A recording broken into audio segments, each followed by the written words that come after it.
Please, Mom, just sign here. Vanessa's voice was as sweet and as persuasive as it had been when she was a little girl begging me for candy money. But now, at 35, her hand pressed mine down on a pen as her husband, Sebastian, held my arm with a grip that ached to my bones. We were in a bank, surrounded by people going about their normal business, oblivious to the drama unfolding at our table. "It's just routine, Mom. A small transfer to get some paperwork sorted out."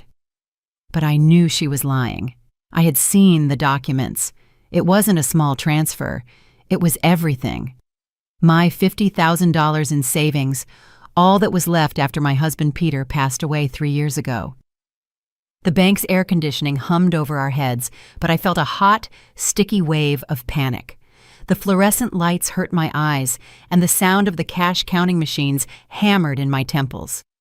Vanessa smiled for the security cameras, as if we were a normal family doing normal business. Sebastian smiled too, but his fingers remained clamped on my arm like a vice. "Come on, Olivia," he whispered in my ear. "Don't make this harder than it has to be." His breath smelled of cigarettes and cold coffee. "Think of your granddaughter, Caroline. Think of everything we've done for you." Everything they had done for me. The irony burned in my throat. I was the one who had paid for Vanessa's college. I was the one who had given her the down payment for her house. I was the one who had covered Sebastian's debts when he lost his job last year, $20,000 they never paid back. And now they were here, trying to steal the last thing I had, my widow's pension, the money Peter and I had saved over 46 years of marriage. My hands trembled as I held the pen. The ink looked so black, so final on the white paper. One signature and it would all be over. One signature and I would be left with nothing. Vanessa leaned in closer, her sweet perfume mixing with the anxious scent on my skin. "Mom, trust me, it's for your own good. You can't manage this much money at your age." Her words were poisoned honey, each syllable calculated to disarm me. I looked around desperately. The young teller watched us from his window, but he seemed busy with other customers. An older woman waited in line, flipping through an insurance brochure. A man in a suit checked his phone. No one noticed what was happening. No one saw that I was being robbed in broad daylight, in public, with smiles and affectionate words. Sebastian squeezed my arm tighter, and a choked sob escaped my throat.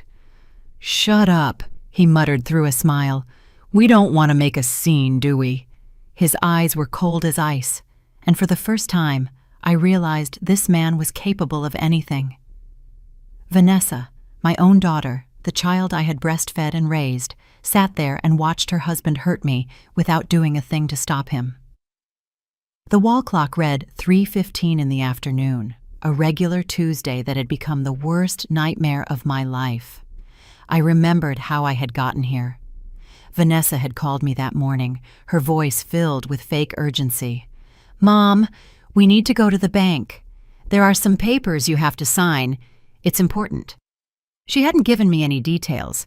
She never gave me details, just orders disguised as pleas. The bank manager, an older man named Mr. Thompson, approached our table with a professional smile. "Everything all right here? Can I help with anything?" His presence gave me a spark of hope. This was my moment, my only chance. My heart hammered so hard I thought it would break through my chest. I quickly scribbled on a piece of paper on the table. "Help. I'm being coerced. I don't want to sign." I folded the note and slid it to him when Vanessa and Sebastian were distracted, looking at the documents. Mr. Thompson discreetly opened the note, and I saw his eyes widen. His professional expression transformed into one of controlled alarm. For a moment that felt like an eternity. Our eyes met, and in that instant I knew he understood perfectly. Without saying a word, he discreetly pressed a button under his desk. The silent alarm. My heart calmed for the first time all afternoon. Someone was going to help me. But to understand how I had reached this moment, I need to tell you the full story. I need you to understand who I was before I became this desperate woman in a bank, silently begging for help. My name is Olivia Anderson. I am 69 years old, and all my life I was the woman who always said yes, the woman who always gave, always helped, and always sacrificed for her family, especially for Vanessa. I remember the day she was born as if it were yesterday. It was a spring morning, and after 12 hours of labor, she finally came into the world, small, perfect, with the green eyes she inherited from her father. I held her in my arms and promised her she would never lack for anything, that she would always have my love, my support, and my protection. I kept that promise for 35 years, but now I realize I may have kept it too well. When Vanessa was 5, her father and I worked 2 jobs each to buy her the pink bicycle she wanted so badly for her birthday. It cost $200, a fortune for us back then, but it was worth it to see her smile. When she turned 15, she wanted to go to a summer camp that cost $1,500. I sold my grandmother's jewelry to pay for it. When she graduated from high school, she insisted on going to a private university. "Mom, it's my dream," she'd say with tears in her eyes. "I can't go to a state school. What will my friends think?" The tuition was $40,000 a year, $40,000 we didn't have. Her father and I took out a loan, using our house as collateral. I worked extra shifts at the hospital cafeteria for 4 years, cleaning tables late into the night, my feet swollen and my back aching, all so Vanessa could have her college degree. She graduated with honors in business administration, and I cried with pride at the ceremony. I thought I could finally rest, that I had fulfilled my duty as a mother, but Vanessa had other plans. At 25, she met Sebastian at a dive bar. He was handsome, I couldn't deny that, but there was something in his eyes I didn't like, a coldness, a calculation that put me on edge. When he introduced himself, the first thing he did was ask if the house was paid off, not, "It's nice to meet you, ma'am." No, just a question about money. I should have seen that as a red flag. Their wedding cost $50,000. "Mom, I'm only getting married once," Vanessa pleaded. "I want it to be perfect." I wanted to object, to tell her we didn't have that kind of money, that her father had just been diagnosed with diabetes, and we needed to save for his medication. But I saw her so happy, so excited that I couldn't say no. We took out another loan. The wedding was beautiful, I have to admit. Vanessa looked radiant in her white lace dress, like a storybook princess. Sebastian smiled, but I noticed his eyes were constantly scanning the wealthier guests, calculating and evaluating. After their honeymoon in Europe, another $5,000 expense we had to cover because they couldn't possibly go without a honeymoon, Vanessa and Sebastian moved into a small apartment. For 6 months, I thought they had finally grown up, that they would stand on their own 2 feet. But then the calls started. "Mom, the refrigerator broke." "Mom, the car needs repairs." "Mom, Sebastian lost his job and we can't pay rent." It was always an emergency, always urgent, and I always said yes. $500 here, $1,000 there. Small amounts that, when added up, represented my financial peace of mind. 2 years into their marriage, Vanessa announced they wanted to buy a house. "It's an investment, Mom, a step toward the future." The house cost $200,000, and they needed $40,000 for the down payment. They had no savings, of course. Their credit was bad, of course. "Could you help us, Mom? Just with the down payment. I promise we'll pay you back every penny." That was the biggest promise Vanessa ever made me, and also the biggest lie. I withdrew $40,000 from the retirement fund I had been building for 20 years. Every dollar represented extra hours worked, meals I didn't buy, clothes I didn't allow myself, vacations I never took, but I gave it to them. I sat in the bank that day, signing the early withdrawal papers with trembling hands as the bank officer explained the penalties I'd have to pay. A 10% penalty, $4,000 I'd lose just for taking out my own money early. "Are you sure about this, ma'am?" the employee asked with genuine concern. "Once you withdraw these funds, there's no turning back." I told him I was sure. It was for my daughter. It was for her future. It was for giving her the stability I never had. I signed the papers and walked to Vanessa's house with the check in my hand, feeling like a hero. I was going to save the day. I was going to make my daughter's American dream possible. Vanessa cried when I handed her the check. Tears of happiness, I thought. "You're the best mom in the world," she said, hugging me tight. "I don't know how to thank you for this. I promise, Mom, I promise I'll pay you back every last cent, with interest." Sebastian seemed emotional too, though his hug felt cold and calculated. "Thanks, Ma," he said. "This means a lot to us." They moved into the house 3 months later. It was beautiful, I have to admit. 2 stories, 4 bedrooms, a large backyard with space for a pool. Vanessa invited me to the housewarming, and I walked through every room with pride. My sacrifice had been worth it. My daughter had her own home, but the calls didn't stop. If anything, they became more frequent. "Mom, we need furniture for the house. We can't live on the floor." $10,000 for a new living room set. "Mom, the house needs a new fence. The neighbors are complaining." $3,000 for a wooden fence. "Mom, we want to renovate the kitchen. It's so old and the stove doesn't work well." $8,000 for new appliances.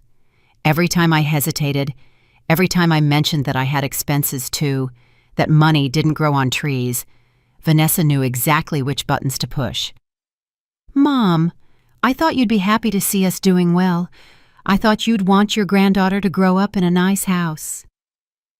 And so Caroline, my 8-year-old granddaughter, the light of my eyes, became the most powerful argument in Vanessa's manipulative arsenal.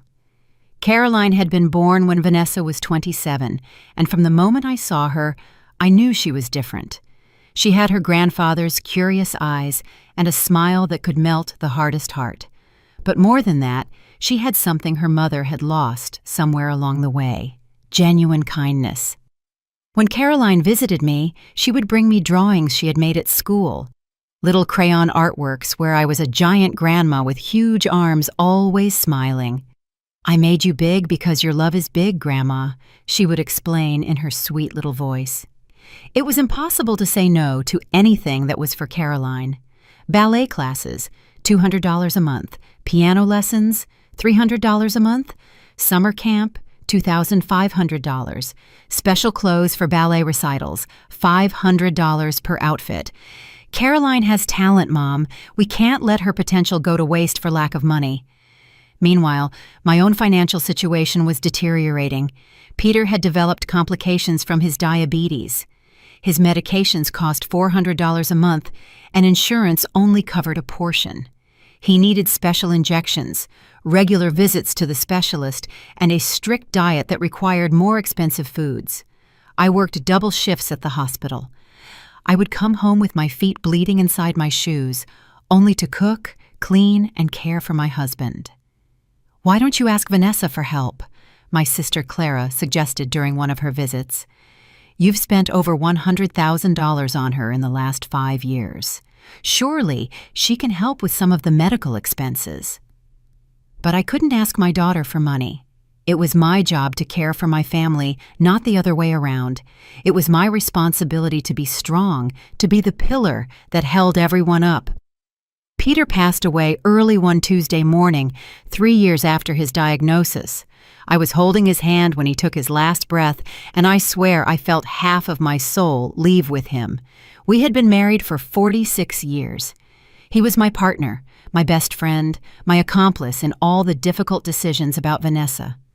After his funeral, I sat alone in our empty house and realized I was completely broke.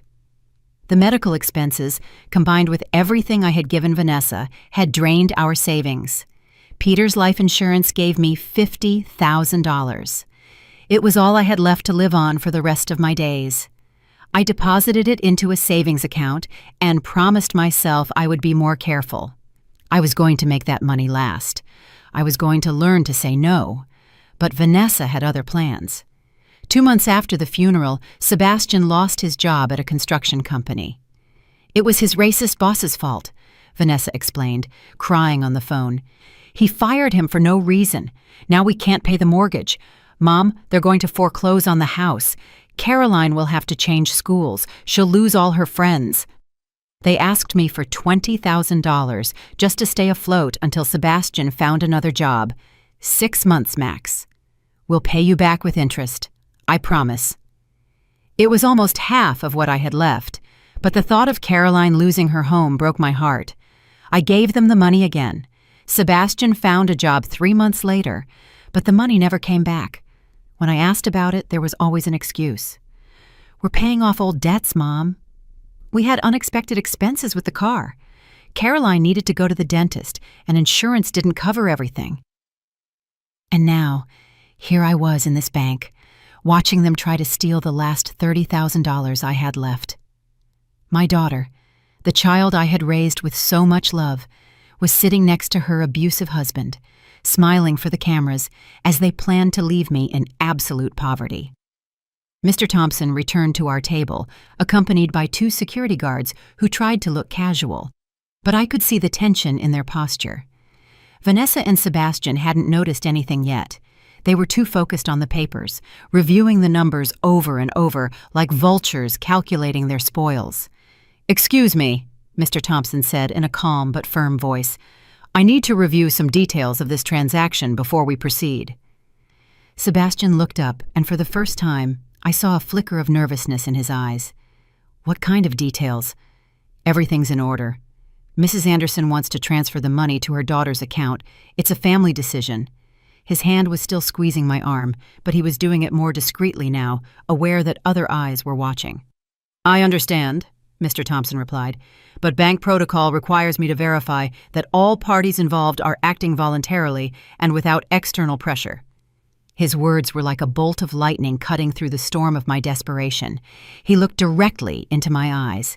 "Mrs. Anderson, would you mind accompanying me to my office for a private verification? It's standard procedure for transactions of this magnitude." Vanessa immediately tensed.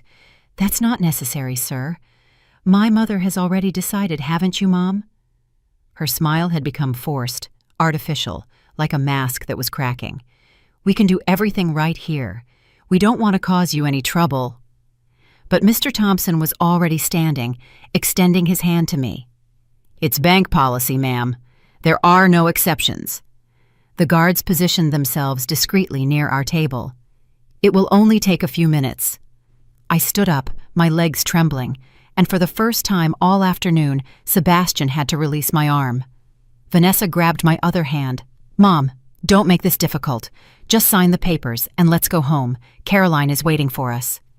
She used my granddaughter's name as if it were a master key that would unlock all the doors of my resistance. "I'll be right back," I murmured, not daring to look her in the eyes. I knew if I saw her face, if I saw that innocent little girl expression she had perfected over the years, I might waver. I might give in one more time. Mr. Thompson's office was small but cozy, with pictures of his family on his desk and a little cactus in the window. He sat across from me and closed the door. "Mrs. Anderson," he said gently, "tell me what's really going on." And then, like a dam that finally breaks, it all came out. I told him about the years of manipulation, about the money I had given without getting anything back, about the broken promises and the lies wrapped in pretty paper. I told him how Sebastian had hurt my arm, how Vanessa had used Caroline's name to emotionally blackmail me. I explained that those $30,000 were all I had left to live on, that without them, I would end up on the streets. Mr. Thompson listened without interrupting, nodding occasionally, taking notes in a notebook. When I finished my story, he sighed deeply. "Ma'am, what you're describing is financial coercion, and in some cases, elder abuse. What your daughter and son-in-law are doing is illegal." Illegal. The word echoed in my head. All these years, I had thought it was my duty, my responsibility as a mother, to give until it hurt. It had never occurred to me that what Vanessa was doing could have a legal name, that it could be a crime. "What can I do?" I asked, my voice breaking. "She's my daughter. I don't want to get her in trouble, but I can't go on like this. I don't have anything left to give." Mr. Thompson leaned forward. "First, we're going to cancel this transaction. Second, I'm going to document everything you've told me. Third, I'm going to give you information on legal and protective resources for seniors." He paused. "But ma'am, the most important decision is yours to make. Are you ready to say no? Are you ready to set boundaries, even if it means your daughter gets angry?" That question hit me like a punch to the gut. Was I ready? For 69 years, my identity had been built around being the woman who always said yes, the woman who always gave, the woman who sacrificed for others. If I stopped being that person, who would I be? I thought of Peter, of how he had worked until the day he died to support our family. I thought of the times I had eaten beans for weeks so I could pay for Vanessa's private school. I thought of all the nights I had stayed awake, calculating expenses, clipping coupons, looking for ways to stretch every dollar. And then I thought of Caroline, my 8-year-old granddaughter, who was growing up watching her mother manipulate her grandmother.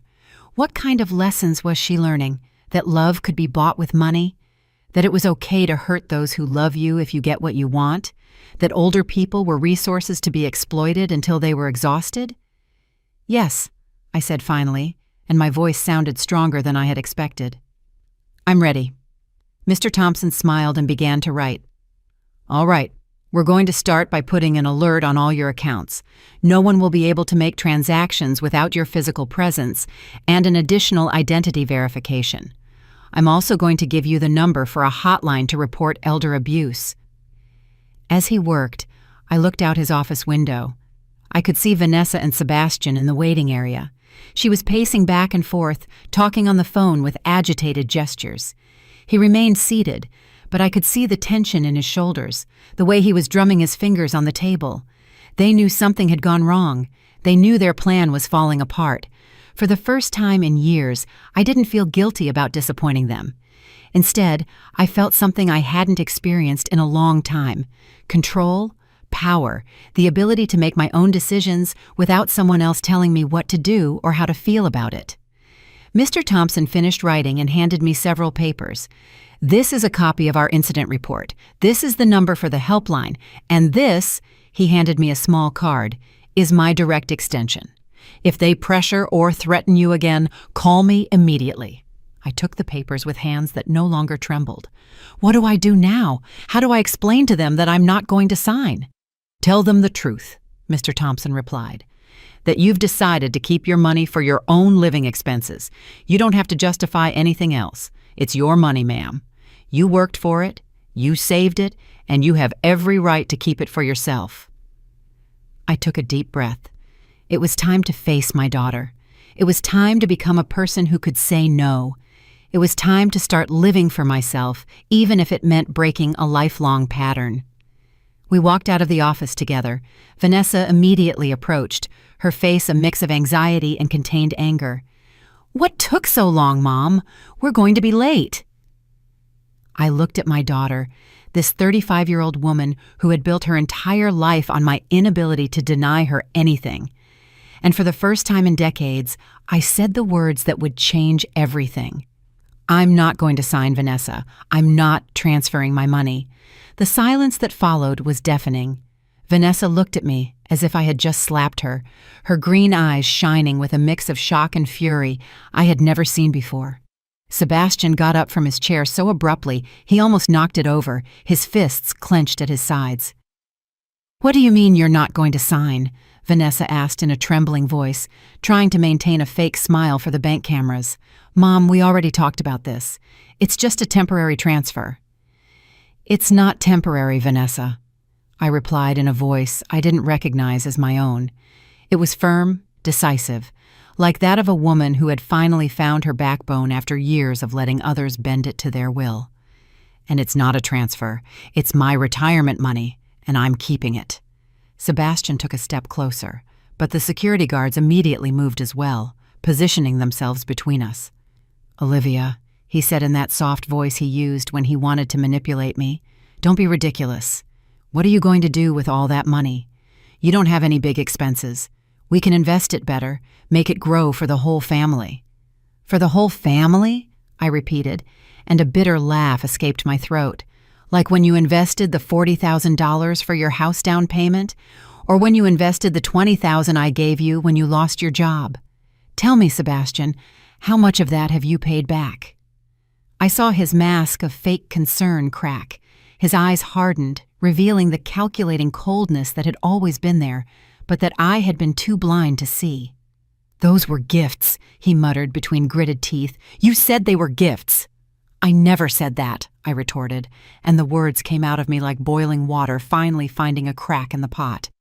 You promised you would pay me back. You promised it was temporary. You promised a lot of things you never fulfilled.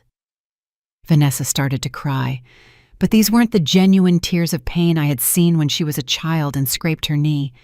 These were calculated tears, performance tears, tears designed to break my resolve. Mom, I can't believe you're doing this to me. After everything we've shared, after all the love we've given each other. Love? The word shot out of my mouth like a bullet. You call threatening me love? You call it love when your husband hurts my arm? You call it love when you trick me into coming here to steal everything I have? People in the bank started to turn their heads. An older woman waiting in line watched us with concern. A young man in a suit had stopped checking his phone and was staring openly. Vanessa realized the attention we were attracting and lowered her voice, but the intensity of her desperation only increased. "Okay," she whispered, wiping away her tears with the back of her hand. "Don't transfer everything. Just half. $10,000 is all we need to get out of this jam." "What jam, Vanessa?" I asked, and I could see the question took her by surprise. "Sebastian has a job. You have a house. What exactly is the emergency that requires my retirement money?" She was silent for a moment, and in that silence, I saw the truth I had been avoiding for years. There was no emergency, no real crisis. There were just two adults who had built their lifestyle around my inability to say no. They had spent more than they earned because they knew Mom would always be there to make up the difference. "Vanessa," I continued, "you are 35 years old. Your husband is 38. You both have college degrees that I paid for. You both have jobs. It's time for you to learn to live on your own income." "What about Caroline?" Sebastian asked, playing his strongest card. "What about your granddaughter? Are you going to let her suffer because her grandmother became selfish?" That word, selfish, hit me like a slap. All my life I had feared being selfish. I had sacrificed my wants, my needs, my dreams, also I wouldn't be selfish. But now, standing in that bank with my last $30,000 about to be stolen, I realized something fundamental. It wasn't selfish to take care of myself. It was survival. "Caroline is not going to suffer," I said firmly. "You can continue to provide for her with your own income, just like millions of responsible parents do all over the world. What you can't do is use my love for my granddaughter to manipulate me." Mr. Thompson cleared his throat. "Mrs. Wilson, Mr. Wilson, you need to leave. Mrs. Anderson has made it very clear that she does not wish to proceed with this transaction, and continuing to pressure her constitutes harassment." "She's my mom," Vanessa snapped. "I have a right to talk to my mom." "Not when you're intimidating her on bank property," Mr. Thompson replied with authority. "The guards will escort you out." Vanessa looked at me with an expression I had never seen before. It wasn't sadness. It wasn't disappointment. It was pure, crystallized hatred, forged after years of hidden resentment. "Fine, Mom," she said in a voice as cold as ice. "If that's what you want. But don't come crying when you're all alone in that empty house, with no one to visit you, with no one to care about you. And don't call when you need help," Sebastian added. "Don't call when you're sick or when you can't manage the stairs. We're not your personal health insurance." Their words were designed to scare me, to make me imagine a lonely, unprotected future. And they worked, partially. I felt a chill of fear run down my spine. What if I really did get sick? What if I did need help? What if this decision to keep my money cost me my family? But then I remembered something Peter had told me shortly before he passed away. We were sitting in the living room watching a television show about scams targeting seniors, and he had commented, "Olivia, fear is the most powerful tool manipulators have. They make you imagine all the horrors that could happen to you if you don't do what they want. But the truth is, most of those things never happen. And if they do, you face them when they come, not before." "I understand," I said to Vanessa, and my voice sounded calmer than I felt inside. "If that's your decision, I accept it. But I'm not going to change mine out of fear of what might happen in the future. The security guards moved closer. "Folks, it's time to go," one of them said with professional firmness. Vanessa snatched up her purse with sharp, angry movements. "This isn't over, Mom. We'll talk about this at home when you don't have these strangers filling your head with ridiculous ideas." "No," I said, and the word came out stronger than I had expected. "We are not going to talk about this at home. Not until you're ready to accept my decision without trying to change it." They left without looking back. Sebastian with a possessive hand on Vanessa's back, whispering something in her ear that made her shoulders tense even more. I watched them walk toward the parking lot through the bank windows. Two figures walking away from my life, taking with them years of manipulation and emotional blackmail. When I could no longer see them, I sat down heavily in one of the chairs in the waiting area. My legs were trembling, not from fear, but from the release of years of pent-up tension. I had done something I never thought I would be capable of. I had said no to my daughter. I had chosen my well-being over her manipulation.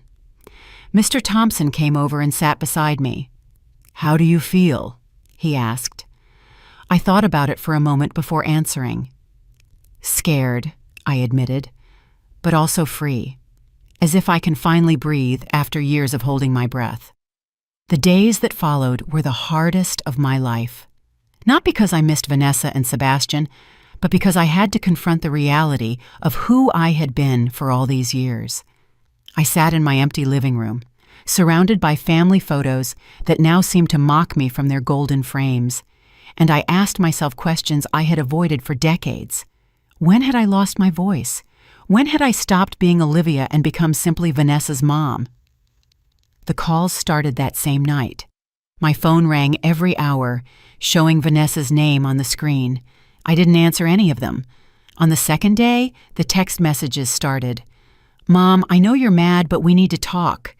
"Mom, Caroline is asking about you. She's so sad." "Mom, Sebastian says he's sorry if he hurt you." It wasn't his intention. Each message was a new needle of guilt trying to pierce the armor of determination I had built. On the third day, they showed up at my door. I saw them through the living room window's curtains.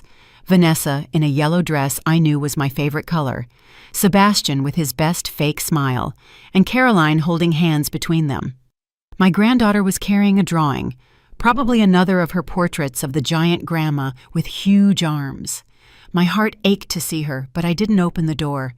Vanessa rang the doorbell for 10 minutes straight, then started knocking. "Mom, I know you're in there. Your car is in the driveway, please. We just want to talk." Her voice grew more desperate with each plea. "Caroline misses you. Look, she made you a drawing." I heard my granddaughter's small voice. "Why won't Grandma open the door, Mommy? Did I do something wrong?" The sound of that innocent question nearly broke me. I almost ran to open the door. I almost fell back into the familiar pattern of giving in to emotional manipulation. But I remembered Mr. Thompson's words. Fear and guilt are the most powerful tools of manipulators. I backed away from the window and retreated to my bedroom, where I couldn't hear them. I put on some classical music on the small radio Peter had given me for our 30th anniversary and tried to block out the sound of their voices. After an hour, they finally left. That night, my younger sister Clara called me. "Olivia, Vanessa told me what happened at the bank. She says you've become paranoid, that you think they want to steal from you." Her voice had that condescending tone she used when she thought someone was being irrational. "She says they just wanted to help you invest your money better."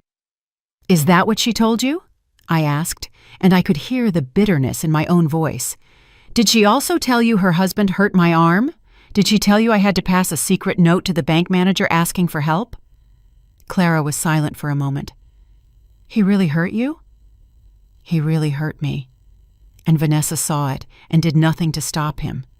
The words came easier now, as if each time I said them, they became more real, more valid. "Clara, they've taken over $100,000 from me in the last 10 years. They've never paid back a single cent, and now they wanted the last $30,000 I have left."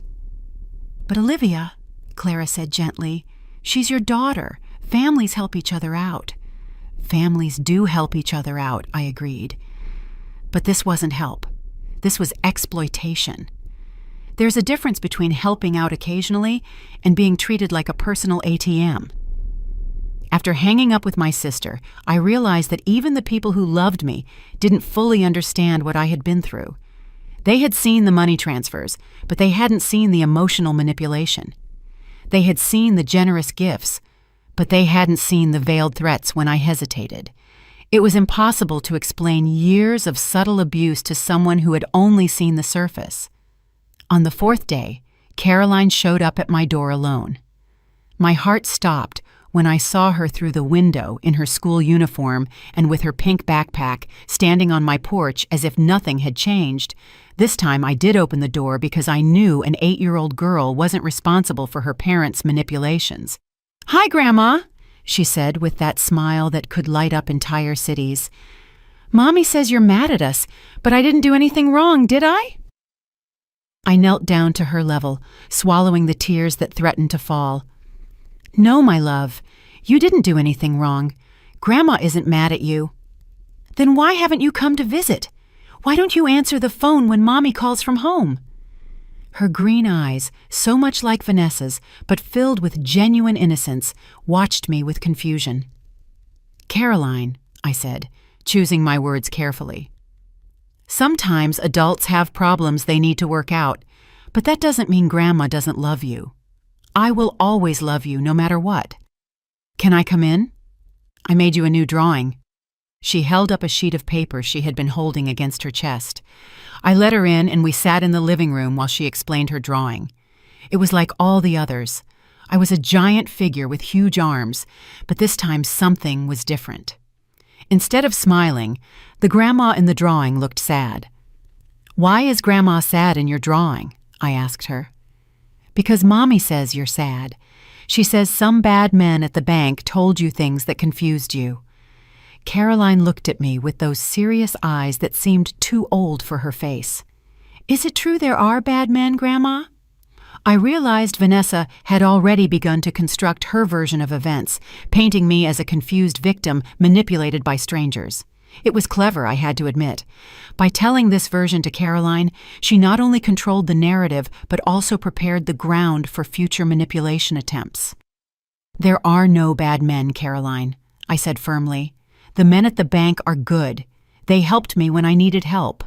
"But then why does Mommy say—" "Sometimes," I interrupted gently, "adults see the same things differently. Like when you and your friend look at a cloud and you say it looks like a cat, but she says it looks like a dog. You're both seeing the same cloud, but you interpret it differently." Caroline nodded solemnly, as if that explanation made perfect sense. We spent an hour coloring together, and for a moment, I could pretend that nothing had changed. But when it was time for her to go, because I knew Vanessa would come to pick her up soon, Caroline asked me a question that broke my heart. "Grandma, you're not going to give me money for my ballet classes anymore?" There it was. Even at 8 years old, Caroline had already learned to associate my love with my money. She had already internalized the lesson Vanessa had taught her, that Grandma was valuable for what she could give, not for who she was. "Caroline," I said, kneeling down to her level again, "do you love me because I give you money, or do you love me because I'm your grandma?" She looked confused by the question. "I love you because you're my grandma, but money is good too. Mommy says that's why you're the best grandma in the world, because you always help us when we need things." In that moment, I understood the deepest damage I had caused with my years of limitless generosity. I had not only allowed Vanessa to become financially dependent and emotionally manipulative, I had also taught my granddaughter that love was expressed through money, that family relationships had a transactional component. "Caroline," I said, "I want you to know something very important. I love you for who you are, not for what I can give you, and true love cannot be bought with money. Do you understand?" She nodded, but I could see in her eyes that the answer was more automatic than genuine. She was too young to fully grasp the concept, especially when her whole life's experience had taught her the opposite. When Vanessa arrived to pick up Caroline, she didn't get out of the car. She just honked from the driveway, as if I were a stranger watching her child. Caroline ran to the car, waved goodbye, and disappeared behind the vehicle's tinted windows. That night, sitting alone in my living room, I realized I had lost more than my money over the years. I had lost my identity, my voice, and my ability to have authentic relationships. But I also realized something else. For the first time in decades, I had the opportunity to reclaim all of it, all. A week after the incident at the bank, when I had already begun to get used to the strange silence of my house without Vanessa's constant calls, I had an unexpected visitor. It was a Sunday afternoon, and I was watering the garden plants that Peter had tended with so much love when I heard the doorbell. Through the peephole, there was a young woman I didn't immediately recognize. She was tall, with brown hair pulled back in a ponytail, and she had a nervous smile that seemed familiar. When I opened the door, I realized it was Caroline, but not the 8-year-old Caroline who had visited a few days earlier. This was an 18-year-old Caroline, a version of my granddaughter that existed only in my imagination of what she would be like when she grew up. But the confusion lasted only a second, because then the young woman spoke. "Mrs. Anderson, I'm Caroline, but not your granddaughter Caroline. I'm your great-niece, the daughter of Arthur, your sister Clara's son." Her voice was soft but determined. "I know we don't know each other well, but I needed to come talk to you." Arthur. The name brought back vague memories of a nephew I had seen at family gatherings as a child, but who had lost touch with our family when he moved north for work. "Please, come in," I said, stepping aside. "Would you like some tea?" We sat in the living room, and this other Caroline explained why she had come. "My dad told me what happened at the bank. Aunt Clara told him the whole story, and he asked me to come talk to you." She paused as if she were choosing her words carefully. "You see, Mrs. Anderson, I went through something very similar with my own mother." She told me her story while the tea cooled in our cups. Her mother, Arthur's ex-wife, had developed a gambling addiction after the divorce. For years, she had manipulated Caroline into giving her money from her part-time jobs, money from her college savings. She had even forged Caroline's signature on several student loans. "It was always an emergency," Caroline explained. "It was always the last time. She always promised she would pay me back, that she just needed a little more time." "And what did you do?" I asked, though I already suspected the answer. "At first, nothing. She was my mother. I was supposed to love her unconditionally, right? Good daughters were supposed to help their mothers." Her voice had a bitter edge that I recognized immediately. But then I realized it wasn't love she was asking for. It was survival, her survival at the expense of mine. She told me how she had had to cut off all contact with her mother for 2 years, how she had to learn to ignore the desperate calls, the guilt-tripping messages, the suicide threats that turned out to be empty manipulations. "It was the hardest thing I've ever done in my life," she admitted, "but it was also what saved me." "And now?" I asked. "How is your relationship with her?" "Better," Caroline replied with a small but genuine smile. "But only because I set firm boundaries and refused to move them.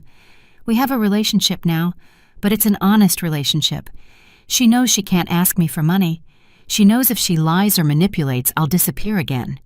And surprisingly, when we took money out of the equation, we discovered that there was real love underneath all the dysfunction. Her words gave me something I hadn't felt since the bank incident: hope." "Do you think it's possible?" I asked. "Do you think Vanessa and I could have a real relationship someday?" "I don't know," Caroline answered honestly. "It depends on whether she's willing to change. But what I do know is that you have to be willing to maintain your boundaries no matter how much it hurts." She told me about a support group that met at the downtown library every Tuesday night. "It's for people who have experienced financial abuse from family members," she explained.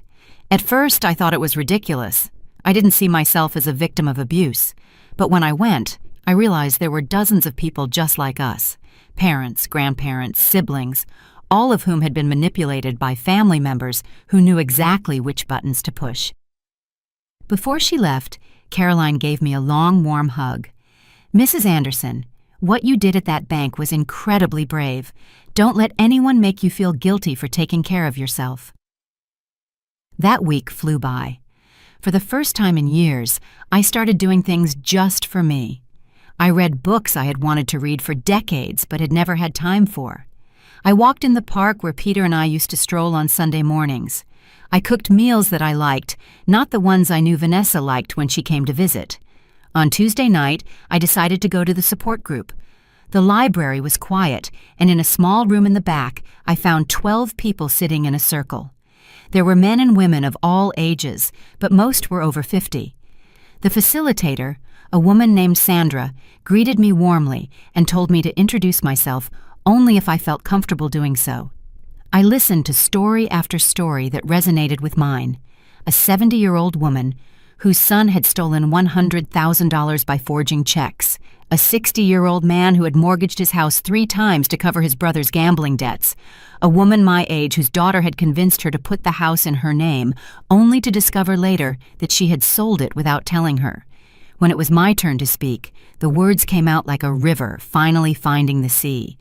I told them about Vanessa, about the years of manipulation, about the incident at the bank. I expected judgment. I expected them to tell me I had been foolish or naive. Instead, I found understanding. I found validation.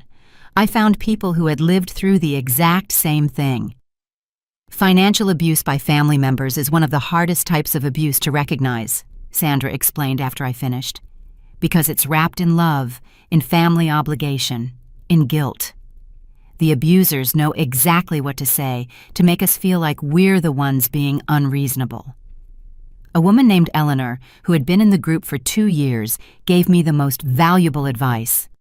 Olivia, you are going to doubt your decision 1,000 times. You're going to ask yourself if you were too harsh, if you overreacted, if you should just call your daughter and apologize. Those moments of doubt are normal. But every time you feel that doubt, remember how you felt in that bank. Remember the fear, the physical pain, the desperation. Those feelings don't lie.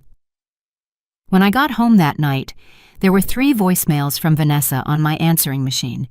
I listened to them, and for the first time, I could hear the manipulation clearly, as if someone had cleaned my ears after years of accumulated wax. Mom, Caroline asks about you every day. She's depressed. She doesn't understand why her grandma doesn't want to see her. Mom, Sebastian and I have been talking, and we think you should see a doctor. This behavior isn't normal for you. Mom, I'm starting to think maybe you're having memory problems. Have you considered you might be developing dementia? Each message was a new strategy. First, use Caroline as an emotional shield. Second, invalidate my ability to make rational decisions. Third, suggest that I had cognitive problems. It was like a manual of psychological manipulation executed with surgical precision.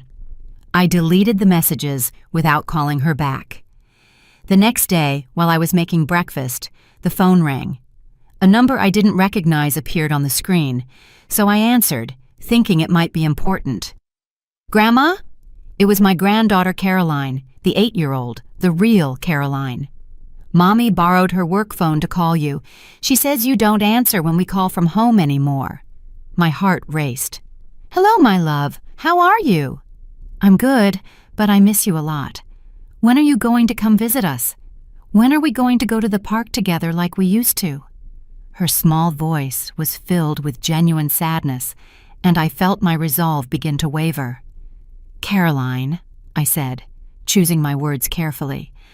Grandma loves you very much, but right now, your mom and I have some grown-up problems that we need to work out. But are you going to work out the problems soon? Because my birthday is in 2 months, and I wanted to ask you for something special. There it was again. Even in a seemingly innocent conversation, the expectation that Grandma would give money for something special appeared. What did you want to ask me for, my love? I wanted to ask if you can help me buy a new dress for my ballet recital. Mommy says it costs $200 and they don't have the money this month. And there was the real reason for the call. Vanessa had used her own 8-year-old daughter as a go-between to solicit money. She had sent this innocent child to do the dirty work she could no longer do directly. In that moment, sitting in my kitchen with the phone in my hand, I understood that this war had just begun. Caroline, I said to my granddaughter with a broken heart, but a firm voice. Let me talk to your mom. There was a silence, and then I heard Vanessa's voice in the background saying, "Give the phone to Mommy, my love." When Vanessa got on the phone, her voice was different. It wasn't the hysterical desperation of the previous days. It was calculated, cold, as if she had had time to plan exactly what to say. "Hello, Mom. Caroline wanted to call you because she misses you so much. She's been so sad since you decided to cut us out of your life." Each word was loaded with veiled accusation. I hope you understand that an 8-year-old doesn't grasp why her grandma suddenly doesn't want to see her. "Vanessa," I interrupted, "you know perfectly well that I haven't cut Caroline out of my life. I've set boundaries with you and with Sebastian. Caroline can visit me whenever she wants, but you are not going to use my love for her to manipulate me." "Manipulate you?" Her voice rose an octave, feigning indignation. "Mom, Caroline needs a dress for her recital. It's a normal thing any grandma would want to do for her granddaughter. I don't understand when helping your own family became manipulation." "It became manipulation," I replied with a clarity that surprised me. "When you started using your 8-year-old daughter as a messenger to ask for money after I clearly told you I wasn't going to continue funding your lifestyle." There was a long silence on the other end of the line. When Vanessa spoke again, her mask of a worried mother finally fell. "You know what, Mom? You're right." "Yes. I told Carolyn to ask you for money for the dress, and you know why? Because you have always been the grandma who gives gifts. You've always been the one who makes special things possible. And now, out of nowhere, you've decided you don't want to be that person anymore. How am I supposed to explain that to a child?" "You explain to her," I said, feeling a new strength coursing through my veins, "that grandmas can love without giving money. You explain that healthy families don't condition their love on financial transactions.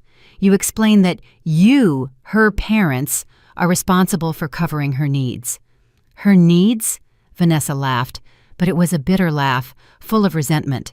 "Mom, we live paycheck to paycheck.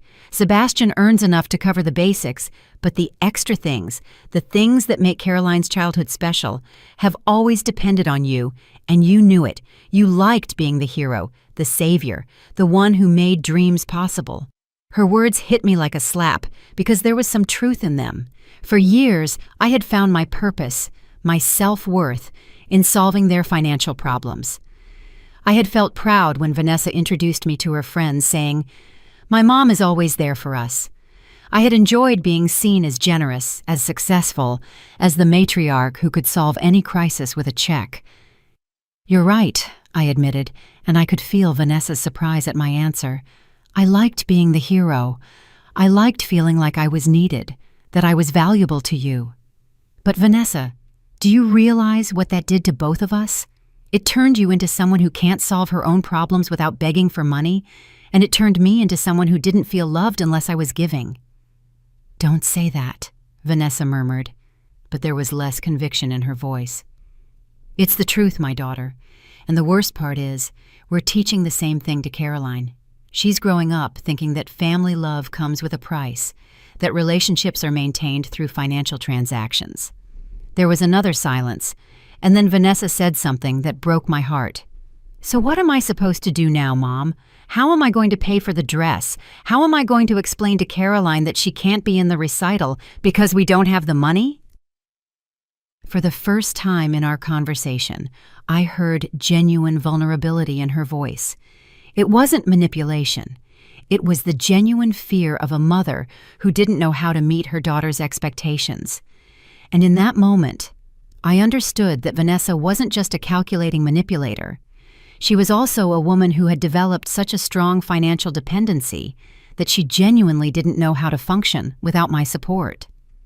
"Vanessa," I said gently, "have you considered talking to the ballet school? They often have assistance programs or used costumes they can lend. Have you thought about selling some things you don't use anymore? Have you looked into part-time job options?" "It's not that easy, Mom. It's not that easy." "I agree," I said. "It's not easy, but it's possible. Millions of families solve these kinds of problems every day without asking their aging parents for money." But you're not just any aging parent, Vanessa protested. You have money. You have the means to help us. Why is it so terrible that we want a little help? Because it's not a little help, Vanessa. In the last 10 years, you've asked me for over $100,000, and you've never paid back a single cent. My voice grew firmer. And because the help comes with manipulation, lies, and now even physical violence. Sebastian didn't mean to hurt you. He was just nervous. That's all. Sebastian grabbed my arm so hard he left bruises.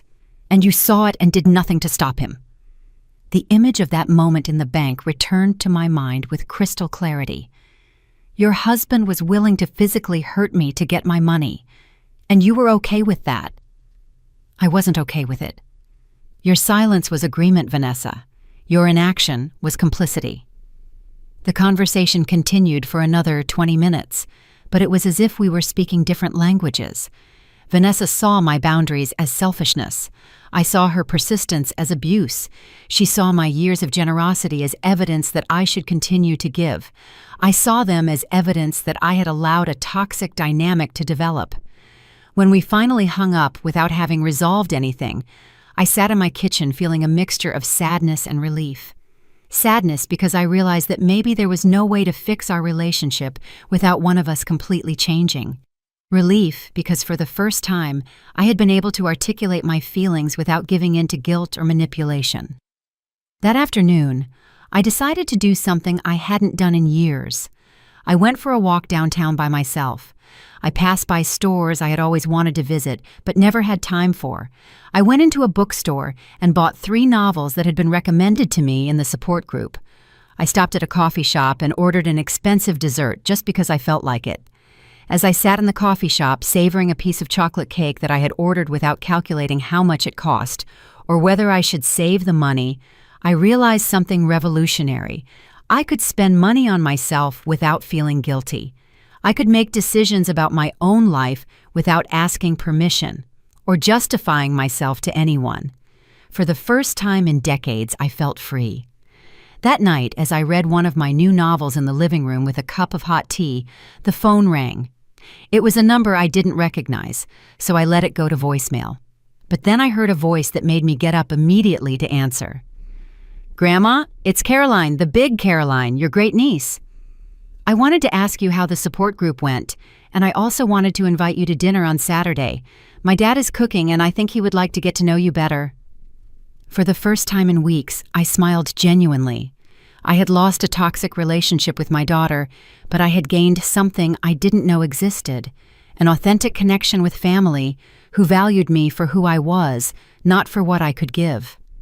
"I would love that," I replied. And as I said it, I felt a new version of myself beginning to bloom.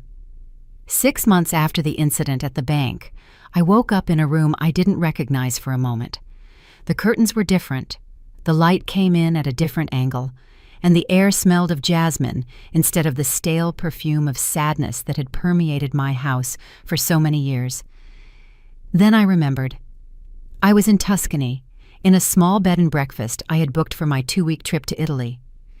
It was my first international trip alone, and I had paid for it with my own money without asking anyone for permission.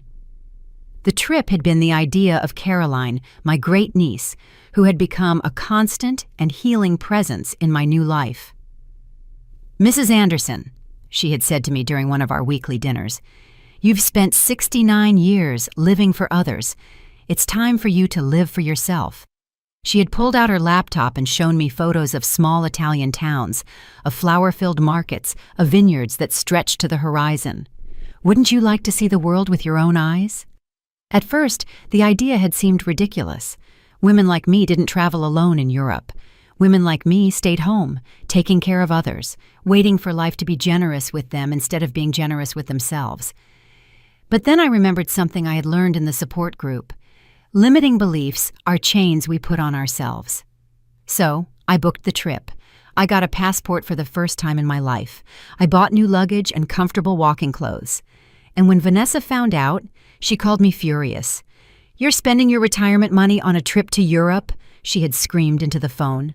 "Mom, that money should be for emergencies. What if you get sick? What if you need expensive medical care?"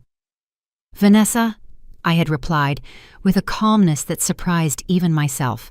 I have health insurance. I have enough savings for any real emergency.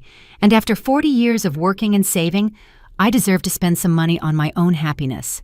What about us? What if we need help while you're on vacation? Then you'll do what any functional adult does. You'll solve your own problems. I had hung up the phone without further discussion, and for the first time, I hadn't felt guilty for doing it. Now, sitting on the terrace of the bed and breakfast with a cup of authentic Italian coffee and a freshly baked cornetto, I remembered that conversation and smiled. At my feet, a green valley stretched out, dotted with ancient olive trees, and in the distance, I could see other travelers beginning their morning walks. Some were young couples, others were families with children, but there were also several women my age traveling alone, and they all looked radiant with freedom. My phone vibrated with a text message. For a moment, my heart raced, thinking it might be Vanessa with some new family emergency designed to make me feel guilty for being so far away. But it was Caroline, the big one. "How's the Italian adventure?" "I want to see photos," she had written, followed by several heart emojis. I sent her a photo of the landscape and wrote, "It's more beautiful than I imagined.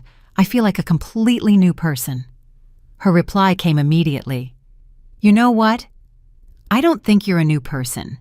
I think you're finally being the person you always were, but never allowed yourself to be." Her words gave me so much to think about that I decided to walk to the village to process them. As I walked through the cobblestone streets, I thought about all the changes that had happened in the last few months. After my confrontation with Vanessa, I had expected to feel empty, without purpose. For so many years, my identity had been built around being needed, around being the problem solver, around being indispensable to my family. But instead of emptiness, I had found space. Space to discover that I liked it when I didn't have to worry about pleasing others. Space to form new friendships with people who valued me for my conversation, my humor, my perspective, not for my ability to write checks. Space to explore parts of myself that had been dormant for decades. In the support group, I had met Eleanor, a 75-year-old woman who had been through a similar experience with her son, who was addicted to drugs. We had become friends, and together we had started taking painting classes at the community center. I discovered I had a talent for landscapes, something I never would have known if I had continued to spend every free hour and every available dollar on Vanessa's problems. I had also started volunteering at a shelter for women who were victims of domestic violence. There I had met women of all ages who, like me, were learning to rebuild their lives after toxic relationships. The work was emotionally difficult, but it was also profoundly gratifying. For the first time in my life, I was helping others from a place of strength, not codependency. And most surprising of all, my finances were better than ever. Without Vanessa and Sebastian's constant demands for money, I had been able to create a real emergency fund. I had been able to invest part of my savings, and I had been able to afford small luxuries, like this trip, without worrying about the future. As I shopped for fresh ingredients to make dinner in my room's small kitchen, I got an unexpected call. It was Mr. Thompson, the bank manager who had saved me on that terrible day that now seemed to belong to another life. "Mrs. Anderson," he said in his warm, professional voice, "I hope you don't mind me calling you on your vacation. I got your number through Caroline, your great niece, because I had some news I thought you'd want to hear." My heart raced. What kind of news? "Vanessa and Sebastian came to the bank last week. They tried to access a joint account they apparently had with you for several years, an account they didn't know we had placed alerts on after the incident." I didn't know what account he was talking about, but I asked him to continue. "It seems 3 years ago, when you were caring for your sick husband, Vanessa convinced you to add her name to one of your savings accounts in case of an emergency. Do you remember that?" I vaguely remembered signing some papers during the confused days after Peter's diagnosis, when Vanessa had insisted on helping me organize my financial affairs. At the time, I had trusted her completely. "The account had $12,000. Mr. Thompson continued. They tried to withdraw everything, but our system automatically stopped them and called me. When I explained that they couldn't make transactions without your presence and explicit authorization, they became very aggressive. We had to call security. $12,000. Money I had forgotten existed. Money Vanessa had been waiting for the perfect moment to take. The day at the bank had not been their first attempt to rob me. It had just been their most desperate. "What did we do with the account?" I asked. "We transferred it completely to your name and removed all other authorized signatories. The money is safe." After hanging up with Mr. Thompson, I sat on the small terrace of my room, watching the sunset paint the sky in shades of orange and pink. 12,000 more dollars. Money I could use for more trips, for more art classes, for more donations to causes I cared about. Money I could enjoy without guilt because I finally understood a fundamental truth. I deserved to spend it on my own happiness. The next day, my last day in Tuscany, I walked to a small cafe in the main square and sat down with my journal, something I had started writing on the support group's recommendation.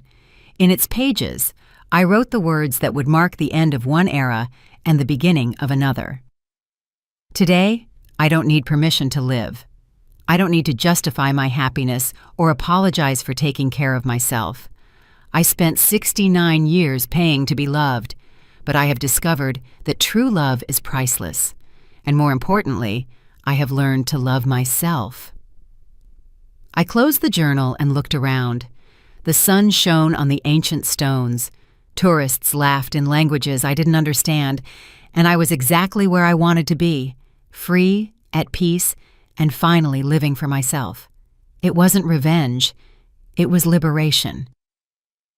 2 years after my trip to Italy, I woke up in a house I didn't recognize for a moment, a small cottage with a garden that I had bought in a quiet neighborhood on the other side of town. I had sold the old house where I had lived with Peter for 40 years, 6 months after returning from Europe. It was filled with too many memories, too many shadows of the woman I used to be. This new house was mine, completely chosen by me, decorated according to my tastes, with no ghosts from the past whispering to me in every corner. It was a Saturday morning, and I was making coffee in my small kitchen when I heard the doorbell. Through the window, I saw a familiar figure standing on my porch. Caroline. But not the 10-year-old Caroline who lived in my memories, but a taller, thinner version who had clearly grown a lot in these 2 years. My granddaughter was now 11, and seeing her there alone made my heart skip a beat. I opened the door slowly. "Hi, Grandma," she said in a voice that sounded more mature than I remembered. "Can I come in? I have something important to tell you." I let her in, trying to control the mix of joy and anxiety I felt. "How did you find me, my love? Do your parents know you're here?" "Aunt Clara gave me your address," Carolyn replied, sitting on my new sofa as if she had been visiting all her life. "And no, Mommy doesn't know I'm here. I told her I was going to my friend Maria's house." She looked different, taller, of course, but there was also something in her eyes that hadn't been there before. A seriousness, a determination that reminded me painfully of myself in recent years. "Caroline," I said, sitting across from her, "tell me what's going on." "Grandma, I need to ask you something, and I want you to tell me the truth." Her green eyes looked at me with an intensity that surprised me. "Is it true that Mommy and Daddy tried to steal money from you at the bank?" The question hit me like a punch to the gut. For 2 years I had waited for this moment. I had mentally rehearsed what I would say to her if she ever asked me about what had happened. But now that she was here, sitting in front of me with that direct gaze, all my carefully prepared words vanished. "Who told you that?" I asked, buying time. "No one told me directly," Caroline replied, "but I've been listening. For 2 years, I've been listening to the fights, the phone conversations, the comments they think I don't understand." She paused. "And I also found some of the letters you wrote me.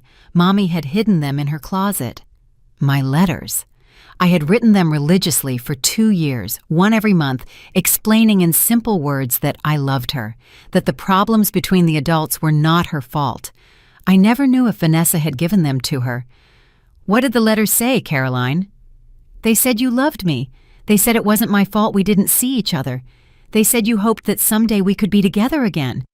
Her voice broke slightly. "Why did Mommy lie to me? Why did she tell me you didn't care about our family anymore?" I took a deep breath. It was the moment of truth, the moment I had been both fearing and waiting for. "Caroline, your mom and I had some very serious problems about money, adult problems that were very difficult to solve." "But is it true they tried to take all your money?" She looked me in the eyes, and I made a decision. Caroline was 11, but she had lived in the middle of this situation her whole life. She deserved an honest answer, age-appropriate, but honest. "Yes, my love, it's true." She nodded slowly, as if that confirmation had given her the last piece of a puzzle she had been putting together for years. "That's why you don't live in the old house anymore. That's why you don't give us money for special things anymore.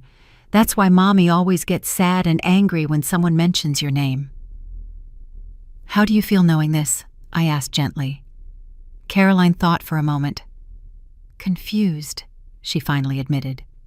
"Because I love Mommy and Daddy, but I also know what they did was wrong. And it makes me sad that you've been all alone this whole time." "I haven't been alone, Caroline," I said, and it was true. I've been learning to take care of myself, and I've made new friends. In fact, I've been happier in these last 2 years than I had been in a long time. I told her about my painting classes, about the volunteer work, about my new friendships. I showed her some of the paintings I had done, and I saw her eyes light up as she recognized some of the landscapes from photos she had seen online. "Grandma," she said after a while, "I want you to know that when I'm grown up, when I'm 18, and can make my own decisions, I want to have a relationship with you. A real relationship, not like before." "What do you mean, not like before?" "Before, when I came to visit, there was always something weird, like Mommy wanted me to ask you for things, or like the visits had a purpose I didn't understand." Caroline spoke with a wisdom that broke my heart. "I want to visit you just because I like being with you. I want to get to know the real you, not just the grandma who gives gifts."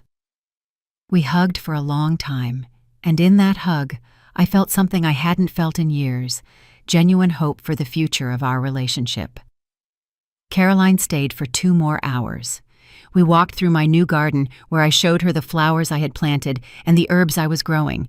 We made cookies together, and as we mixed the dough, she told me about school, about her new interests, about the books she was reading. When it was time for her to go, she gave me another tight hug. "Grandma, can I ask you a favor?" "Of course, my love." "Can you keep writing me letters? But now that I know where you live, you can send them directly to me. You can send them to Maria's house, and she'll give them to me." I promised her I would, and I watched her ride away on her bicycle, pedaling with determination toward her complex life, but with a new understanding of the truth. That night, sitting in my garden with a cup of tea and my journal, I wrote, "Today, my granddaughter found me. Not the manipulated child I knew before, but a brave young woman who sought out the truth for herself.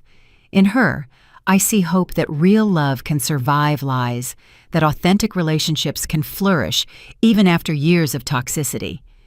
I closed the journal and looked at the stars. For the first time in my life, the future felt full of possibilities, not obligations. I was 71 years old, and I was finally learning how to live. Gefällt dir meine Geschichte und aus welcher Stadt hörst du sie? Lass uns in den Kommentaren treffen. Wenn dir die Geschichte gefallen hat, kannst du mich unterstützen, indem du mir ein Super-Thanks schickst, damit ich mehr solche Geschichten machen kann. Vielen Dank für deine tolle Unterstützung. Ich freue mich auf deinen Kommentar zur Geschichte. Auf dem Bildschirm siehst du 2 neue Lebensgeschichten, die ich dir wirklich empfehlen kann. Es gibt noch viel mehr auf meinem Kanal, vergiss nicht zu abonnieren. Bis zur nächsten Lebensgeschichte.